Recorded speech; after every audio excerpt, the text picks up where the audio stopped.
And now we're gonna recite together the Dhamma Desana Adadana Parita. Brahmacaloka Dipati Sahampati Katanjali Andiwarang Ayachata Santi Dasata Paraja Kajatika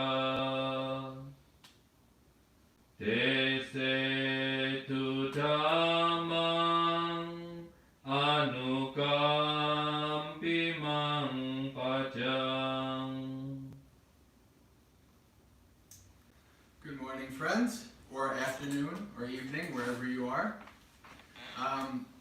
So I've got some feedback from yesterday towards the end with questions. I started last weekend I should say, started answering questions. People had questions about how monks and lay people should interact and things like that. And a couple of weeks ago, one of the members asked me to give a talk on monastic vinaya and for lay people. And so I've thought about actually combining all of this into one talk, because it doesn't necessarily need to be 3 separate talks, right? We can put it all together. And what it comes down to actually is what the Buddha called the Fourfold Assembly. And so the topic of this talk is the Fourfold Assembly, monastics and lay people working together in the Dhamma, right? Because the Fourfold Assembly is an extremely integral and important part of the Buddha's teaching and keeping that teaching alive. Right? And I'm going to actually, in a minute, I'm going to read you directly from the sutta, because you have to, sometimes summarizing it is not enough. You have to hear directly the words from the suttas to really have it be impactful. But the Buddha was very, very clear that the way that this Dhamma survives, the way that this, what he brought into the world, what he calls the, modern day we call it Buddhism, but that's a modern invention, that term, right?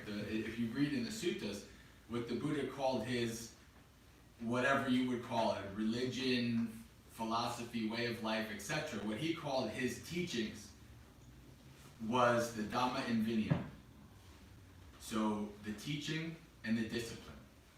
So you will say, in this Dhamma and Vinaya, right? So this is the Buddha's sasana, the Buddha's Dhamma and Vinaya, right? And the way that this Dhamma and Vinaya exists and continues to exist is through what the Buddha called the Fourfold Assembly. The Fourfold Assembly, come on in, girls. The Fourfold Assembly is what? Men and women monastics, men and women lay people. So, all kinds of human beings.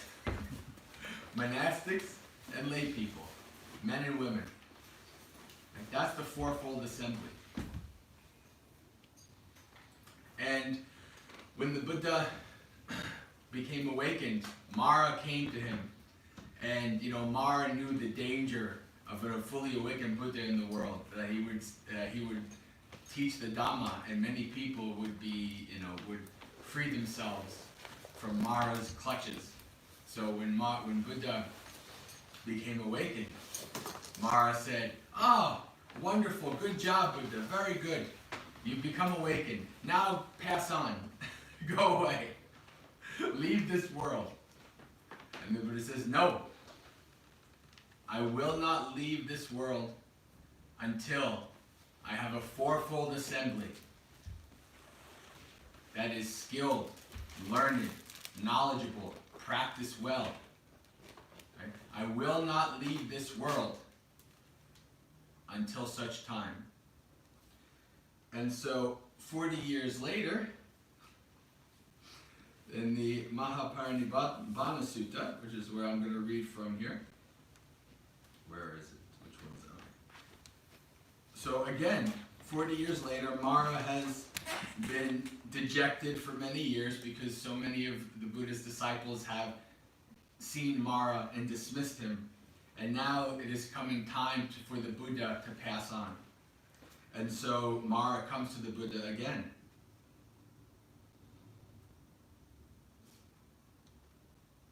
And Mara says, "And now, Lord, the Blessed Lord has such monks and disciples. May the Blessed One now attain final Nibbana. May the welfarer now attain final Nibbana." So basically Mara is saying, now go away. Go away. And so this is the direct wording here. Let me see.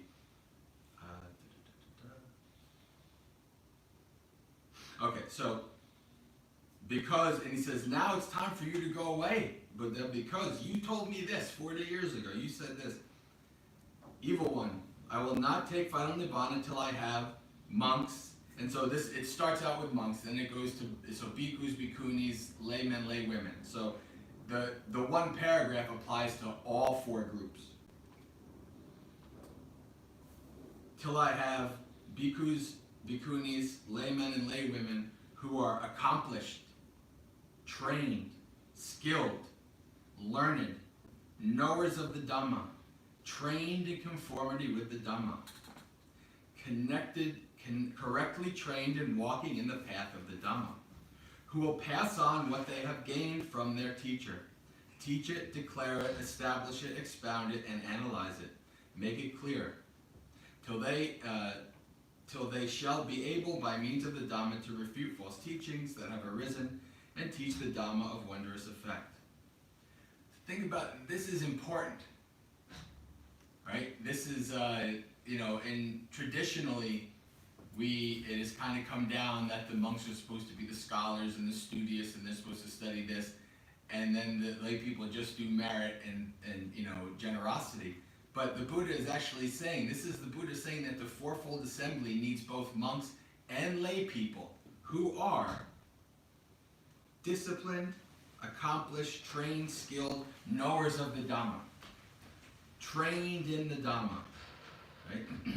So this is very important. Right? This is a very important thing that we, as Buddhist people, right, as people who want to see that the Buddha Gautama's teaching continues to last for a long time. Right? There are some people who say already, we're in the Dhamma ending age, the Buddha's dispensation will be forgotten soon, all these things. The Dhamma is so corrupted right now that nobody can become awakened. Right? And I don't know if I believe in that. My preceptor Bhante Gunaratana, he didn't believe in that either. Many accomplished, like Ajahn Chah from the Thai tradition, Ajahn Chah and Ajahn Mun, they didn't believe in these things either, right? They practiced. They said, we're going to practice as the Buddha taught us, right? And so, even if we are, of course, we're 2,500 years away, and from when the Buddha arose, for the average person, that seems like a lot of time, 2,600 years. Wow, that's a lot. But then you go through things like, did you know that Cleopatra, the last queen of Egypt, is actually closer to us in time than when the pyramids were built? And you say, whoa, right? Because we think that long ago was so long ago. But actually, in terms of the Dhamma, it's not. Right? It's only a blink of an eye that the Buddha was here in this world with us, proclaiming the Dhamma, right? And since that time, 2,600 years ago, men and women, monastics and lay people have kept this Dhamma alive, have kept this Buddha Sasana alive, right? So that today here, from our Buddhist countries, and now also in the West, somebody like me even, right, who was born in the West, can hear the Dhamma, can listen to the Dhamma, can go forth in the Dhamma. Right? This is a wonderful thing. that our ancestors have done. Right? When I think of, I'm not Indian, I'm not Asian, but when I think about my ancestors, I think about also my monastic ancestors, right? So my bhikkhus and bhikkhunis are my ancestors who go back to the time of the Buddha, right? And how they kept this Dhamma alive, and how men and women lay people from so many countries, from so many places in the world, have kept this Dhamma alive and grown it, right? So it's very, very important that those of us who would like to see this Dhamma to grow into the future will do what, right? Not just post a link on social media, become a Buddhist, right? But to practice the Dhamma, to learn the Dhamma, to understand the Dhamma, right? See, this is the thing. If you read the ancient texts, you will see, like there's Mahavachagota Sutta, which is, Vachagota is a Brahmin who comes to the Buddha, and he asks them, he says, are there lay people who have attained such and such awakenings, right? Like Sotipanna, stream entry, once returner, non-returner, etc. And the Buddha says, yes. There are not only 100, 200, 300, 400, 500, but more lay women who have attained stream entry, lay men who have attained stream entry, monastics who have attained stream entry, lay men, lay women, monastics who have attained non-returner, right? And Vachagota says, wow, right? And that, like that amazement, that just that there are so many well-skilled, well-developed people in this Dhamma discipline was enough to convince this Brahmin to say, consider me a lay person under the Buddha for life, right? So that, in and of itself, is a very encouraging thing, right? In the West, one of the things that's, somebody might read that, the Fourfold Assembly is very good, but then they look around and they say, well, where are all the women monastics? Where are the bhikkhunis, right? And so they feel disheartened. They say, well, the Buddha says about all these Fourfold Assembly, but where are they, right? Or, the lay people, but the lay people, they're not really, how come they're not practicing like the Buddha says we should all practice, right? And so that kind of is disheartening. It's a little discouraging. It's like, but this is why it's so important for all of us to understand this is how we should practice, right? This is how the Buddha encourages us. The Buddha says, practice this way. Right? Even in the suttas, you can you think that, it's just supposed to be the monks are up here and the lay people here and the monks teach the Dhamma. No. Do you know about householder Chitta? Householder Chitta, you can see this in the early text. You can see householder Chitta was a layman who taught monks. He taught lay people, he taught everybody, but some monks even went to him to hear and to understand the Dhamma. Right, so this is very important. This is very, in my opinion, encouraging and enlightening to understand that the lay people have a stake in this too. Right? To understand the Dhamma, to learn the Dhamma, right? To know the Dhamma. And I know it's a hard time.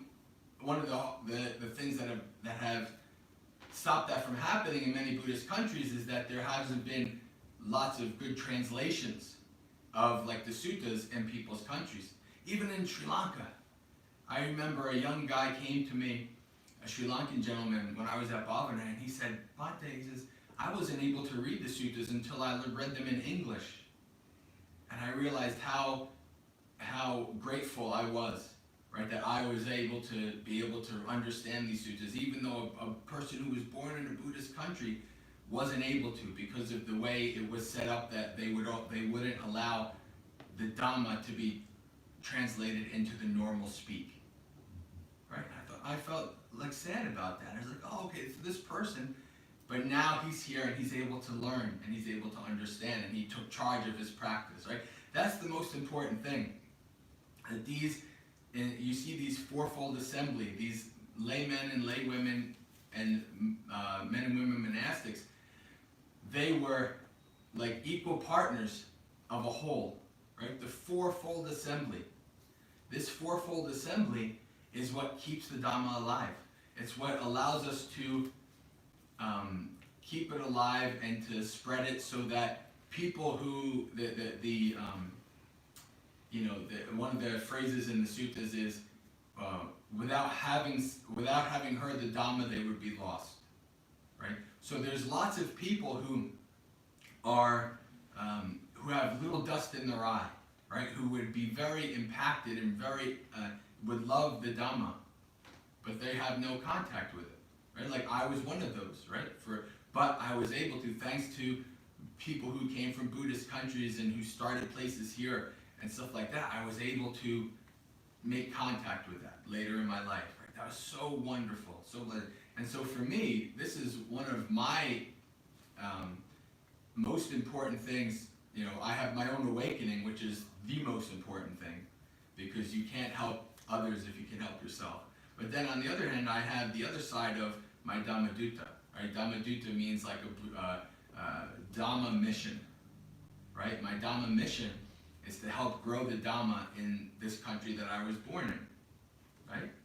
So it's very good, very important that we make sure that both monastics and lay people are well trained, right? Well versed in the Dhamma. Understand this Dhamma. Right? And to do that, we have to be able to work together. Right? And we also have to be able to understand things from each other's perspectives. There are duties that a layperson has to a monastic, and that a monastic has to a layperson. Right? Our main shared duty together is that we keep the system, we keep the Buddha Sasana going. Right? That's a shared duty. What's another shared duty? Another shared duty is that we do our best to make sure that those who are teaching in the system and those who are, what would you have authority in the system are wise and skillful and understand this Dhamma well, right? Who won't abuse it and who will not be a bad, like a bad image. Like, you see in the last couple of years, there's many, Buddhist teachers who have come out who have been accused of various things and stuff like that happens, right? So it's all of our, together, both monastics and lay people, to make sure that we make sure that those of us who are in the Dhamma and practicing the Dhamma are doing it skillfully, right? And we work together to do that. The other thing that should be understood is, and this is an interesting thing for me, because I believe that actually lay people should understand the Vinaya.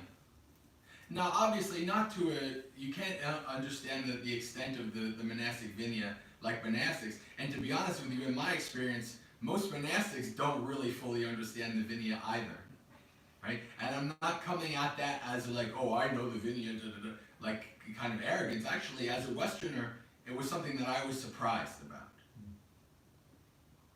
Right? I mean, I knew a little bit about that reading like Ajahn Chah, and you see Ajahn Chah's stories of him going to places and monks don't really know the Vinaya and things like that. So I kind of knew that existed, but then once I became a monk and I realized, whoa, right? And so really understanding the Vinaya is actually something that's very important for monastics. Because why? Because as a monastic, we have to live with these rules. That's my understanding. This is why I'm such a, I'm not going to call myself a scholar of the Vinaya, but it is something that I really enjoy to read. I've read through it many times, and I continue to do, to really understand my knowledge. Because why? Because this informs how I can understand how I can live with these rules in society. Right? Because it's not easy, especially in a society that is not, like if I was in Sri Lanka, Burma, Thailand, in Indonesia, a place where around in a Buddhist community, actually, that support actually makes it much easier for a monastic to follow the rules. Right? In the West, it gets a lot tougher because oftentimes the support's not there. Right? And so being able to understand the monastic rules is very important. And what some monastics will tell me, that the reason why they don't think that's good is because lay people will not fully understand the full context of the rules, and they'll be they'll cast a lot of blame on the monks and be very nitpicky on the monks and always be looking, oh, they're doing this wrong, right? And that is a valid, I agree, that's a valid understanding. But I think last week, if you were here last week, you heard me talking about how we have to understand that monks are people, right? That monks are not awakened beings, right? So that it helps you to develop compassion and empathy, and that not to have a fault-finding mind, right? When the Buddha, in the Vinaya, when the Buddha talks about if you are to go and admonish another monastic, there's a couple things you need to do. Like you have to do it with a mind of metta, not with a fault-finding mind, not like you're trying to pick at everybody's faults and things like that, right? So I encourage you to, and it's available in English. Like I found years before I was a monastic, I found the Monastic Rules on PDF online. I said, oh wow, this is cool. I actually get to read the Monastic Rules. Like, this is maybe going back 10 years ago. Right about the time that I was starting to think about becoming a monastic. And I started to understand, like, oh, okay. And that now, as I've gone through, I understand now that there is what is in the Vinaya, and there is also what is part of culture, right? And there's also how the Vinaya is interpreted.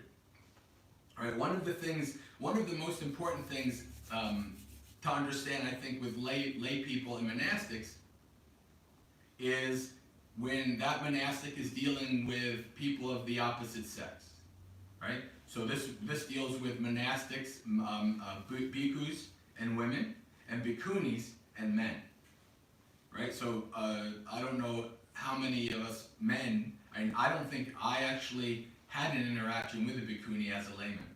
I didn't know where they were. I had no idea. I had no contact with them, so I never had that experience as a layman. But in the bhikkhunis rules, because actually the Buddha says that a skilled bhikkhu should understand both the bhikkhuni and the bhikkhu rules, right? So I should understand the rules for the women monastics as well. And so one of the most common ones is the rule about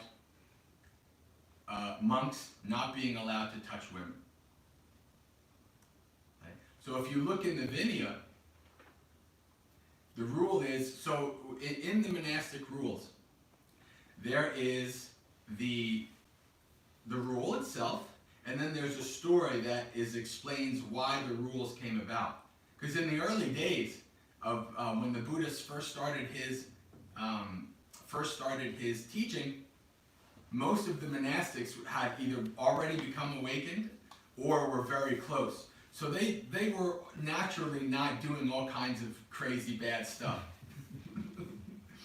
But as the Dhamma became more popular and more people wanted to become monastics, well then, what would happen was, and the Buddha is so wise in this, the Buddha didn't just make up a list of rules. He made rules as he went along when people messed up. Right? So when a monk did something and the society, the people didn't like it, and the monastics didn't like it, and the Buddhist lay people didn't like it, and they brought this to the Buddha, and the Buddha says, oh, this is not good. You foolish man, that's what the Buddha says. Or where the bhikkhuni says, you foolish woman, you should not have done this. This is not for what? This is not for the increase in confidence and faith of those who already have confidence of faith. So for people who are Buddhist, right? And neither it is for the development of confidence and faith for people who are not Buddhist, right? So the people who are not Buddhist, but who might be kind of interested, and they kind of start looking in and they see this and they're like, oh, I don't like this. Like, I'm not going to go forward because I see this, right? So the Buddha, for the development and for the continued existence of the teachings, the Buddha considered the culture at the time, right? Just like we have to consider the culture in Thailand or Sri Lanka or Burma or Indonesia or even in America, right? As Buddhism starts to come to America. And so the way the story goes is, right, that a married couple comes to a monastic. Apparently back in the day, the people, one of the favorite layperson things with monastics was to go and tour their little hut or their cave. I was like, ooh, let me see how this monastic lives, right? So this married couple comes in there, and the husband it's kind of like he's kind of dim-witted, he's kind of a little doofus, and he's like, wow, this is so wonderful. And meanwhile, behind him, the monk is like, putting his hands on the wife and rubbing her shoulder and things like that. And then when they leave, the husband's like, wow, these monks are so good, right? And the wife says, well, that monk, touched me like a husband would touch me. And the husband got angry, and he said, these monks are horrible, they're liars, they do shenanigans, etc., right? And so then that came to the Buddha. And so this is where the rule came. The rule is that a monk whose mind is filled with lust should not touch a woman. Right? That's it. That's the rule. So we understand where this came from. So first of all, we understand that this rule is not made because women are bad, or women are evil, or women are dirty, or women are impure, or anything like that. It was made to protect women from a bad monk, right? And we see a bunch of these rules that in the West, people would see this like, oh, that's misogynist, that's a rule against women. But actually, if you read the story, it's because monks are doing bad things, right? So the Buddha makes this rule. And so this rule has morphed into, right, that there should be no physical contact whatsoever between a bhikkhu and a woman layperson. Right? And there's a couple of reasons for that. One of the reasons is that later developments, there came what's to be called the mind moment, right? It's the Abhidhamma and things like that. And you never see this mind moment thing in the early texts or the Vinaya. But later on, there's a mind moment. So like you divide 1 second into like 72 mind moments, right? And so you might be, a bhikkhuni might be dealing with a man, or a bhikkhu might be dealing with a woman, and they might not even recognize it, but 1/72 of a second, some lust arose, right? And so then they will argue that that is a breach of the rule, right? And so that is how, as far as I understand, I'm not a scholar. Like this is what in my own research of understanding and learning from senior monastics, as to why this has kind of come down this way, right? This is what I understand to be this development of this mind moment. And you know what? Is the kind of the modern version of, you shouldn't touch women at all, is that prudent? Possibly, yeah. Because this is why, if there could be many different senior monastics who might hear me speaking, and they will say, this monk is wrong, right? And then some will say, oh yeah, this monk is right? Because there's lots of different views, lots of different understandings, right? And so, as a layperson, and this is something that, when I talk to Westerners, it's important, because they'll talk to me, and they know that this is how I, roll things. But I tell them, I said, listen, if you go to a more traditional place, this is what they're going to expect, this is how you should. So, you don't just go in there like a Westerner saying, this is how it should be. No, you understand that different cultures, different people are going to interpret things differently, right? So you should understand that, right? And it's the same thing with Westerners. You know, like my preceptor, Bhante Gunaratana, when he came to America, like he thought, you know, he said, well, you know, some things, this is a different culture, some things need to change, some things need to be updated, right? And so he started doing things like, you know, like if people would shake his hand, he would shake their hand, right? Now, for a person from, you know, a Buddhist country, or from, you know, the handshaking thing, as far as I can tell, this is a Westerner, an ignorant Westerner, just not, I'm not from that culture, so I don't understand. But as far as I can tell, and this is what I tell Westerners, is even regular people, like from places, mostly it's, the handshaking thing is a Western thing. It wasn't something that, you know, that you get this close and you hold hands and things like that, right? So it's not like a thing where like, oh, you know, you can't touch me per se, but it's just part of the culture. It's a different way of people interacting. And so, you know, so like Sri Lankan people, they weren't too keen on these kind of things, right? So like they have, and there's a couple different senior Sri Lankan monastics that I know of who came to America and who have actually done a lot of good, helping a lot of, you know, bringing the Dhamma to the West. They tell stories about how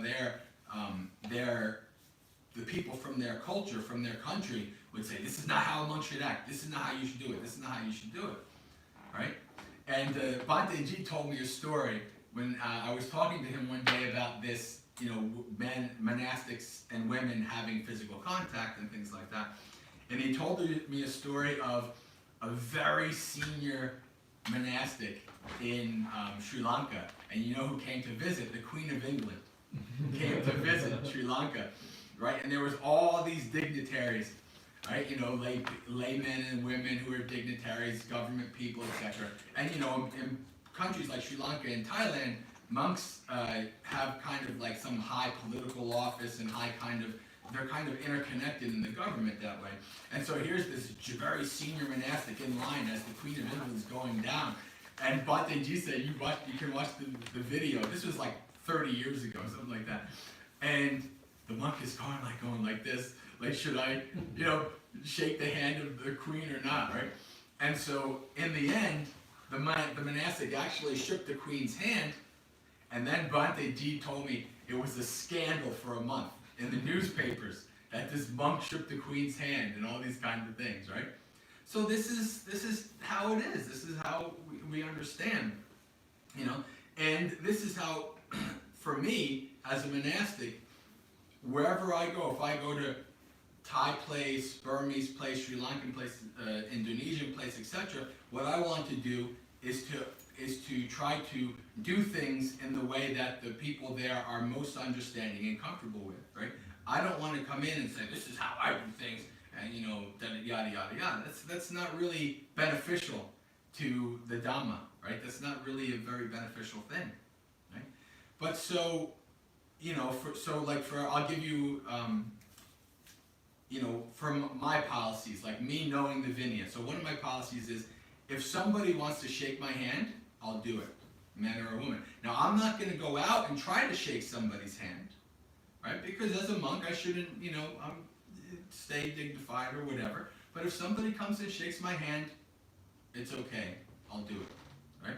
And you know, that's not something necessarily, you know, because what I saw, you know, being in a place with lots of Westerners who came, like, you know, if a Westerner goes to just shake somebody's hand or whatever, and the monk's kind of like this, actually it's kind of hurtful to the person. Like, it feels like, you know, like, oh, you know, because they don't know, they don't understand, right? But they know in their culture that the person's kind of being like this. They're like, oh, what is this person? They don't want to, you know, say hello to me. They don't want to, etc., right? So, you know, I had to read, I had to understand the Vinaya to understand it's okay that I can do this, right? I'm not being lustful and trying to, you know, make contact because of that, right?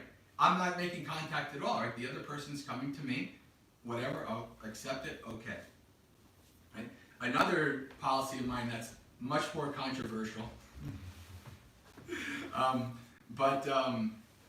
you know, and again, I'm only talking for myself, right? Many monks and many other people would say this is not good at all, and I can understand their view.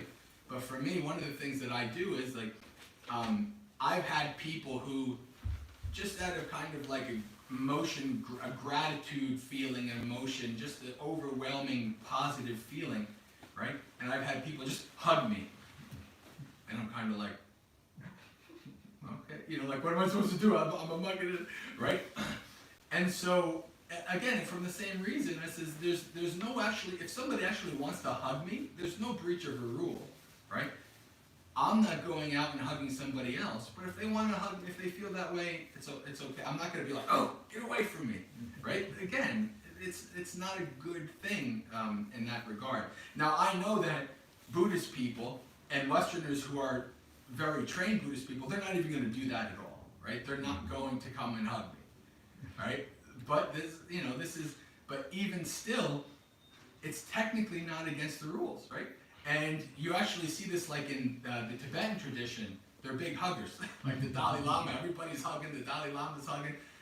There's pictures of like Dalai Lama hugging a famous bhikshuni and things like that. And some people don't like it, but this is how it is.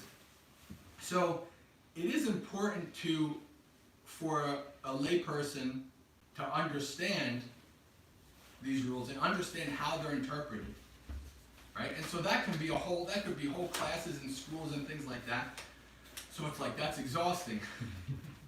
So the most important thing is to understand, is to be whatever monastic you're with, like if you're taking care of them or whatever, you understand, like, okay, this is how monastics usually follow this rule, but I know this, how do you follow this rule? What do you do here? What do you do there? Etc.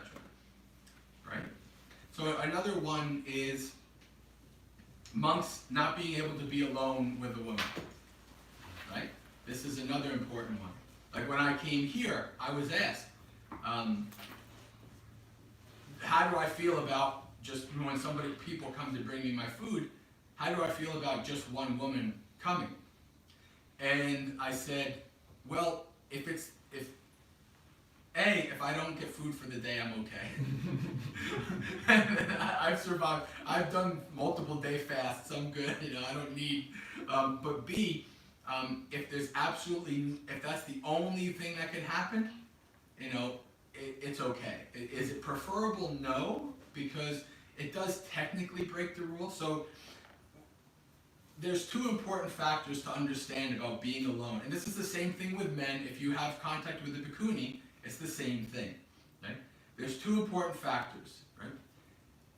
It is being invisible or blocked by the eye and blocked by the ear. So if you're in a place, so for instance, like I'm here, right? I'm here by myself. I'm the only monastic here in this house right now. The only person who's resident here. And if one woman comes in, and now I'm alone in a house with one woman, that's a breach. Because it's in a place that is hidden from other people by the eye. Nobody can, you could technically, if you're in a window, maybe you could, see inside. But most people aren't. And it's by the ear. Somebody might be able to see, but they won't be able to hear. Right? So those are two important things. And so this is why a monastic, so for instance, like at Bhavana Society, which is a retreat center, a place that many Westerners come, people, all different kinds of people come to go on retreat. And we have an interview with a monastic. So if you want to come once during the retreat, or if you have questions, you can come with the monastic. And Bhante Ji has the library at Bhavana set up. Well, that's actually perfect for this thing, right? Because the door to the library is glass, so you can see in very clearly. And also, there's like a vent on top that you can hear what's coming in the library, right? So you can be in this room with a woman with the door closed, but not breaking the rule. Because it's very clearly you can see in, and very clearly you can hear, right? So these are the important factors. So like another one of my rules is people will ask, is it okay if a woman comes to pick you up, like in a car? And I say, while it's technically okay, it would be preferable if not. But if there's no way else, then it's okay. Like one of the things that I do, like, you know, my family, I have 2 younger sisters as my siblings, and my family who lives in New Jersey, like if I come to New Jersey, sometimes my sister will pick me up. And I thought about that, like, is that okay? Is that okay? One of the interesting things I found out recently, actually, was that senior Thai forest monastics even said to their juniors, if it's a family member, it's okay. I was surprised because I thought they would be much more strict about these things. But, I mean, technically, you're in a car, has windows, right? As long as they're not tinted, somebody can see in. And if it's the summer and the window's down, somebody could hear too. So it's technically okay. It's not really. There's also a third factor. I forgot. A third factor is that the people are seeking to be hidden. Like you're trying to be alone with the other person. That's a third factor, right? So it's very complicated. But this is why it's important to understand that actually there are different ways to interpret different things. Like for instance, in the Thai tradition, they have what's called the Vinaya Mukha, which is a commentary of the Vinaya, right? And so many Buddhist monastics in Thailand, that is their Vinaya. That is what they go by, right? In Sri Lanka, there's no such thing, right? In the Vinaya, there's no such thing because it's just the Vinaya, right? So different monastics will interpret and do things differently, and so we should understand that as well. So like, if you, like, you know, those of you who are in the West, right, you might say, oh, these Western Buddhist monastics, they're not following Vinaya, they're not doing this, they're not doing that. It might be the case, but it also might be, well, this is what the Vinaya says, and this other thing is kind of something that was added later, right? Like for instance, in Thailand, they have for a woman to offer something to a monk, they have to do it with a cloth, right? No such thing in the Vinaya. And if you go to Sri Lanka, also no such thing. Right? In Sri Lanka, there's no such thing as this cloth. But in Thailand, that's how it is. So if I was a person, I went to Thailand, and this is how it is, you know, I'm not going to say to a laywoman, you don't need a cloth, that's stupid. No, if that's how, you know, this is respecting the different cultures, respecting the different ways that people do this. And so this is important for us to understand. Right? And the more we understand this, the more we can work together. Right? There's less critical, judgmental. You know, one of the things that is unfortunate, like I think the duties that monastics have to lay people is to encourage them more, right? To be a bit more involved in having them do their own practice, right? Do their own learning. Keep doing this. This is very good. It's very good, right? Monks should, you know, there's a wonderful thing in the Vinaya where when it comes to a senior monastic and a junior monastic, right? And it says that the junior monastic should look at the senior monastic as a father or a mother in case of bhikkhunis. And the senior monastic should look at the junior monastic as a son or a daughter, right?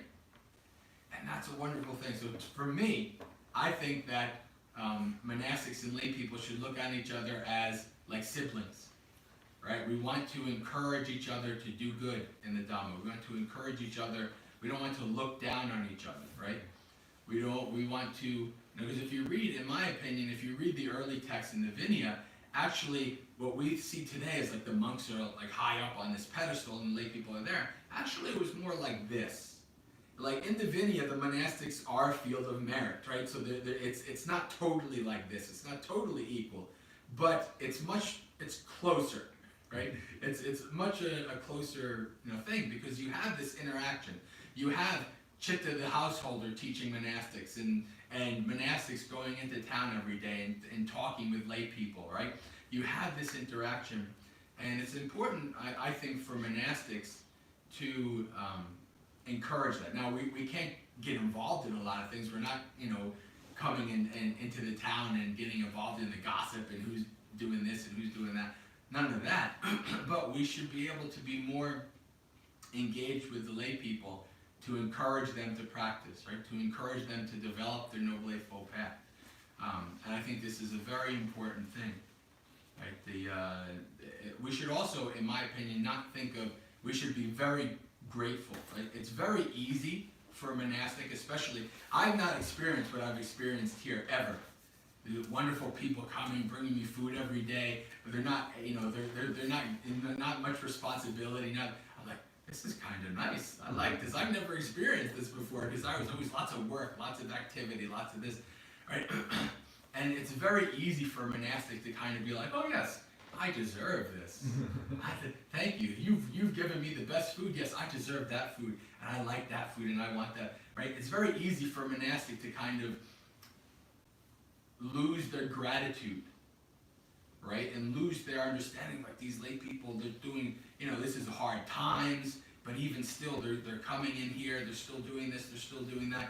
So it's very important for monastics to be more down to earth. Right, to understand, to have much more gratitude for the lay people, right, and what they do, right, because especially, again, as a Westerner, being around mostly Westerners in a place that is a kind of, like where I, became a monk, was a mix. There was lots of Westerners and lots of Sri Lankan and Thai and etc. So I got to see a little bit of it, but still, always lots of work, and lots of activity, lots of fixing things and doing this and teaching that, and yada yada, all this stuff.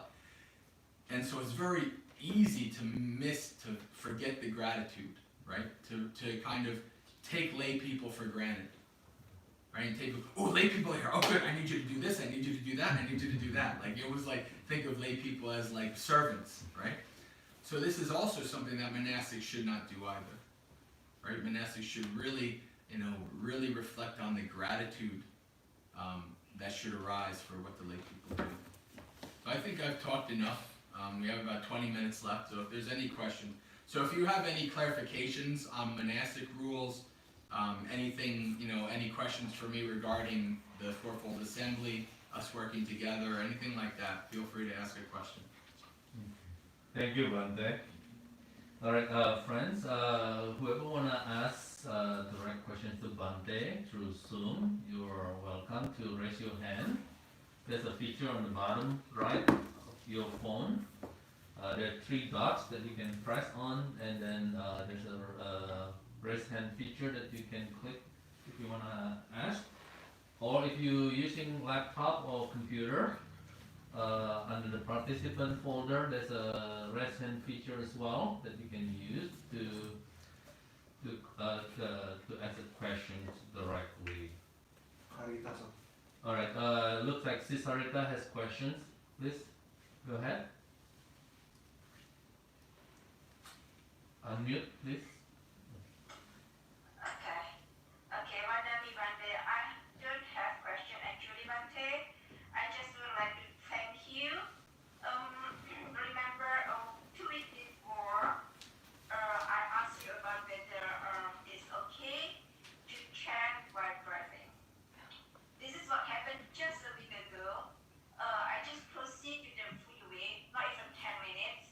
I was in the right lane and then the car on the left lane. I just surpassed the car about a second when the car hit the truck in front of him and then spun 360 degrees, went to the right lane. Oh my God, if I didn't surpass that car, that car might hit me. So immediately I think about you and remember that you said it's okay to chant along while driving. That's what I was doing. That is why I'm so happy that you told me it's not wrong to do that. Sure, very good. Thank you. Sure. Okay, thank you, Cisarita, for the sharing. Let's see if there's any more questions. Oh, I have one question actually Go about ahead. Chitta. Yep, go ahead.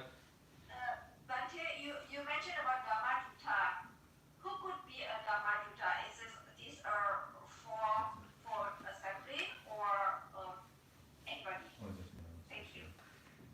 Oh, everybody, anybody who's a Buddhist person, the Dhammadutta is just a Dhamma mission. It's like, now it's important to understand that in Buddhist tradition, we don't do like the Christians and Muslims and other lots of different religions where they're, we go out and we try to get people to convert, right? We're much more like the Jewish people, right? The Jewish people actually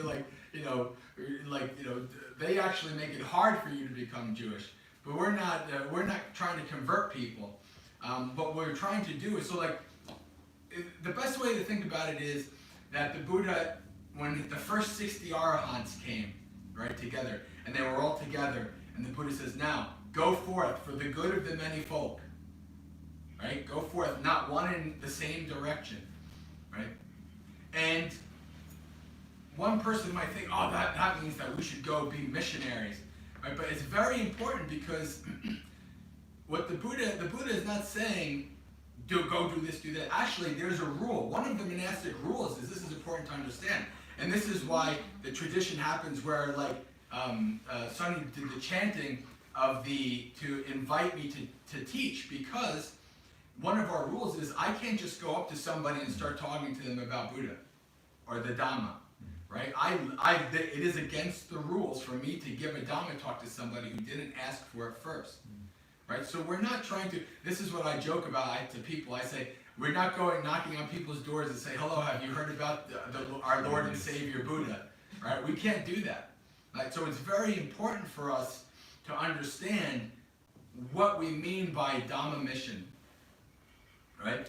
This means that, when these monks, these original 60 arahants went around, right? They weren't like, come hear about the Dhamma. No, they were so wise and so composed, and they wandered, and people were like, who are these people? This is amazing, right? And of course, don't forget, the tradition at the time in India was that Buddhist monks were not the only ones wandering for alms.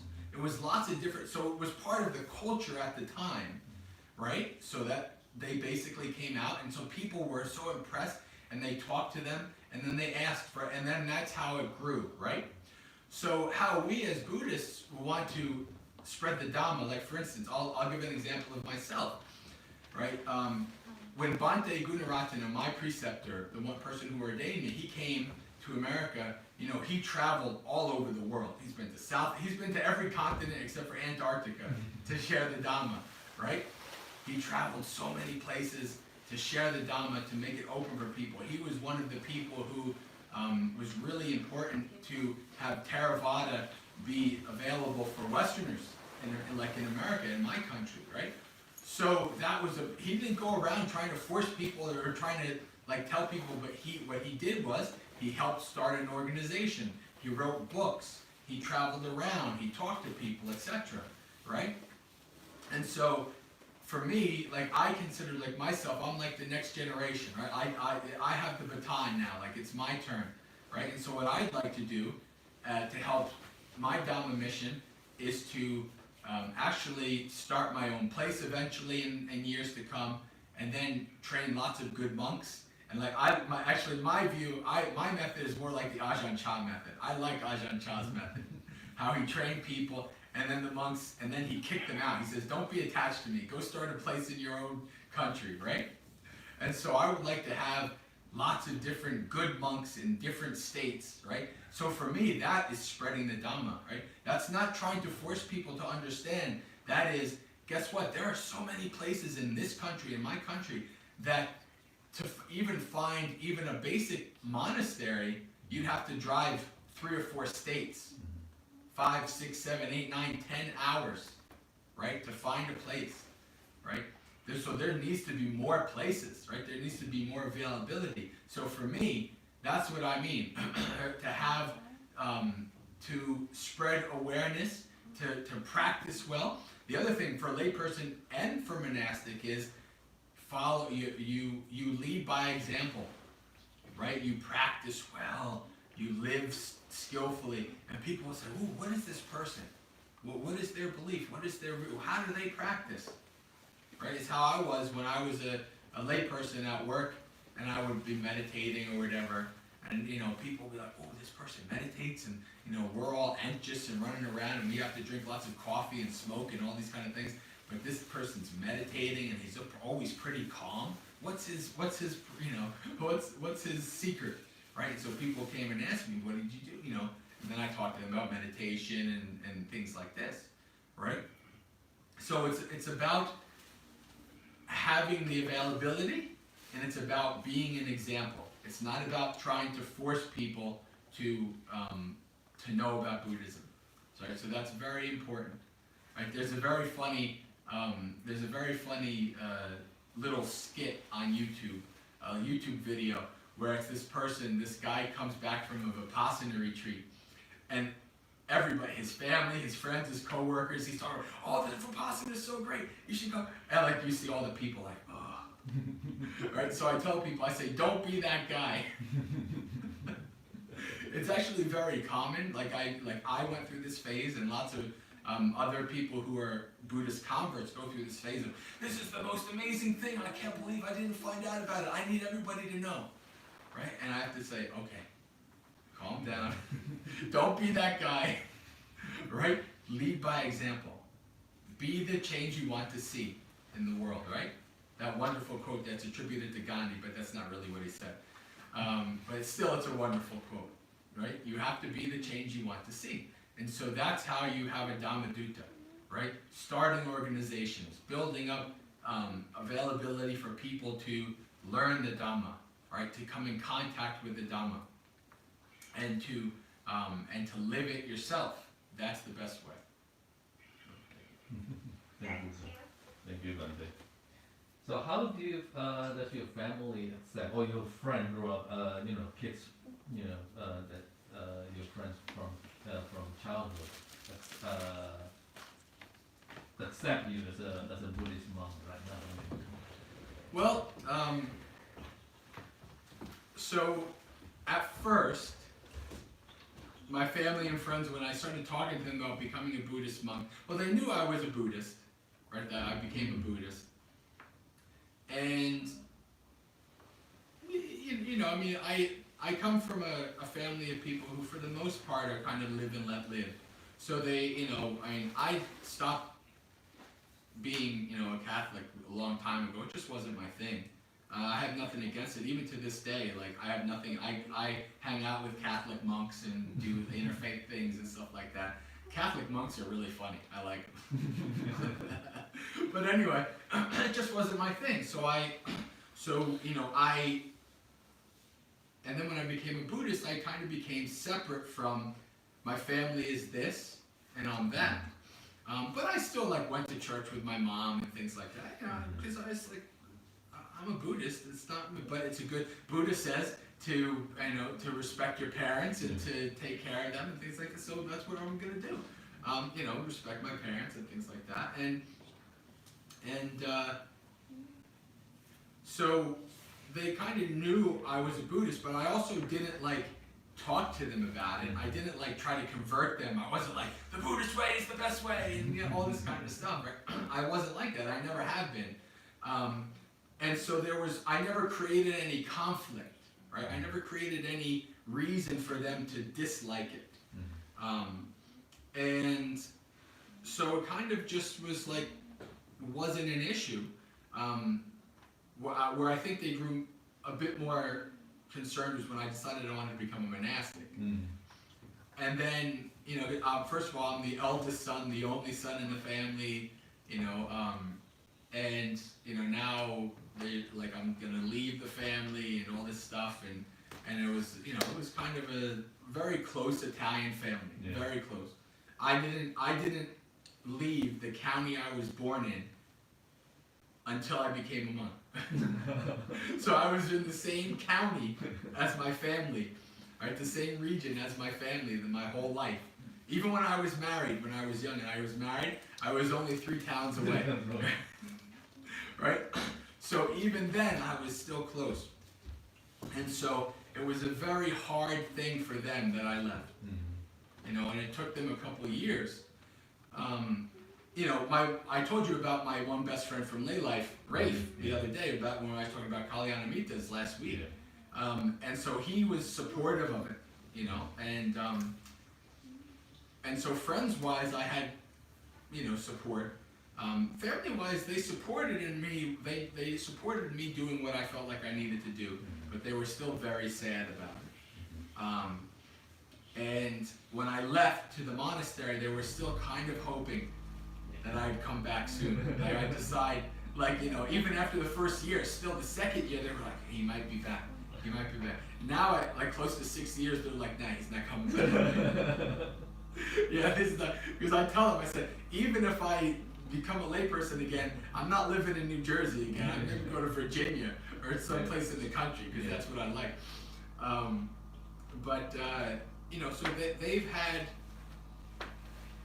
a lot of good experiences with Buddhist people, actually, that has kind of allowed them to understand what I'm doing and to kind of come to terms with it. And they see that I'm happy and that I'm helping people and I'm doing good and all that kind of stuff. And even though they would love, my mom obviously would love that I was Christian and married and had kids and all that kind of stuff. Of course, she would love that would happen. But that's not how it happened. And my sisters have children now too, so she's distracted. Yeah. So. All right.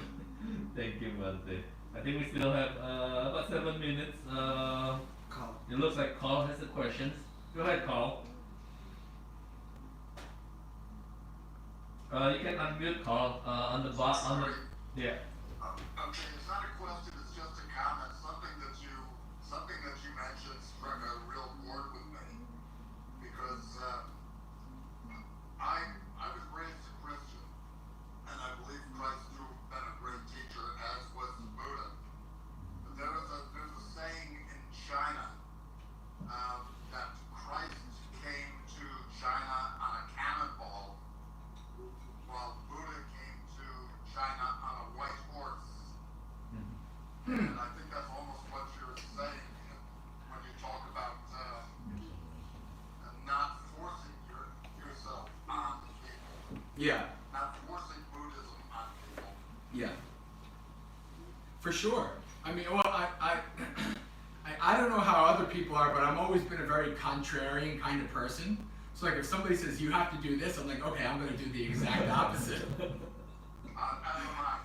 Right? So it doesn't work. It just doesn't. Trying to force something on somebody just doesn't work. Like you said, like you have to do it by, like, you need overwhelming force. You need the cannonball or whatever, or you need some really strong convincing. But yeah, this is why. I mean, has that never happened in Buddhist history? Probably not. I'm sure it's happened somewhere. You know, Westerners tend to really have this kind of idealized version of what Buddhism is in its history. But in general, though, it hasn't. And it shouldn't. And so that's a good thing, that we shouldn't really, as Buddhist people, we shouldn't be trying to force anything on anybody else. Thank you. Oke, bagi rekan-rekan yang ingin bertanya dalam bahasa Indonesia juga kami persilakan, atau yang mau di chat box juga silakan, nanti saya yang translate. Yeah, we still have about 4 minutes to go, but if there's no more questions, we can close this. But speaking of your family, I know that you will be with your family sometimes in Christmas. Is it next week or the following week? Well, if with lockdowns and everything, if everything's okay, if the roads are still open, my sisters are going to pick me up and bring me back for like a day or two, and then I'm going to come back. Oh, okay. So you're still going to be here. We'll see what happens. But Okay. Yeah. All right. Yeah. So for now, we still schedule for next week at the same times, and if not, then I'll. Well, next week isn't Christmas already, is it? I think it's not yet. 2 weeks. Yeah. 2 more weeks from now. Yeah. And I do plan to be back before Sunday, so I should be back. Oh, okay. All right. So Banda will be here anyway. Okay. Perfect. If not, I'll tell you. Yes, absolutely. Okay. So just before we close, just a little announcements that for those who wants to contribute donations to the temple, we have a screen share for the account that we have. I mean, if you're for those in Indonesia, you can transfer your dana through our account in BCA under name Indrawati Chitra. The account number is 137-141-2889. And for those who live in North America and has access to Zelle or PayPal, you can transfer your donation through wipadany@gmail.com. And please confirm that the dana is made toward Indonesian Buddhist family of New York. And next week we're gonna have again the same puja and service, and hopefully Bante will be available and give a talk. And maybe sometimes in midweeks I'll send out the invitations and with a link and the topic. All right.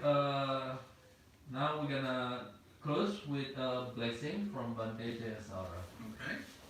So I'm going to I'm going to do the English version of this blessing. So this is an ancient Pali blessing, but I haven't. This is actually something I never had to learn, but I really like it, so I'm going to actually start to learn it to do this, the sharing of merits. But for now, we'll just do the English version. So, may the suffering ones be suffering free, and the fear-struck fearless be. May the grieving shed all grief, and may all beings find relief. May all beings share this merit that we've thus acquired, for the acquisition of all kinds of happiness. May beings inhabiting space and earth, devas, nagas, and yakas of mighty power, share this merit of ours. May they long protect the Buddha's dispensation. Sadhu.